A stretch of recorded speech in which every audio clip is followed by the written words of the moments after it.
ፍቃደኞች ከሆናችሁ አንዴ ልጸልይላችሁ። ይህንን መልእክት ለምትወዷቸው ሰዎች ሁሉ ላኩላቸው። ኮሜንት ላይ አሜን ብላችሁ ተቀበሉ።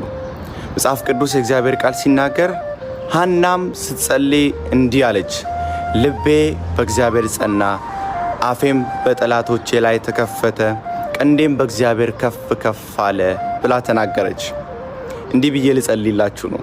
ከፊት ለፊታችሁ ያሉት ቀናቶች እና ወራቶች አፋችሁ በጠላቶቻችሁ ሁሉ ላይ የሚከፈትበት ይሁን።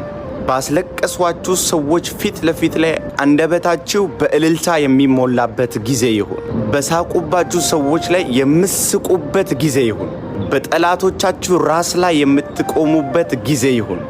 አልፋችሁና ጠርምሳችሁ የምትሄዱበት ጊዜ ይሁን። ቀንዴም በእግዚአብሔር ከፍ ከፍ አላለች። ጸሎታችሁ ብዙ የሚሆንበት፣ ልባችሁ በእግዚአብሔር የሚያርፍበት፣ እግዚአብሔርን ሁል ጊዜ የምታመሰግኑበት ጊዜ ይሁን። አትያዙ፣ አትገደቡ።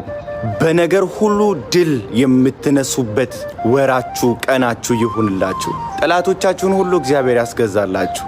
አንደበታችሁን ሳቅና እልልታ ይሙላው። ከቤታችሁ ደስታ ይታጣ። ፊታችሁ ፈገግ ይበል። በጠላቶቻችሁ ሁሉ ፊት ላይ ሞገስ ይስጣችሁ እግዚአብሔር። ከብራችሁ ኑሩ፣ እንደ ንጉሥ ኑሩ። አትያዙ፣ አትገደቡ። በሰማይ ጠል በምድር ባርኮት ሁሉ ተባረኩ። በክርስቶስ ኢየሱስ ስም ብዬ ጸለይኩላችሁ። አሜን።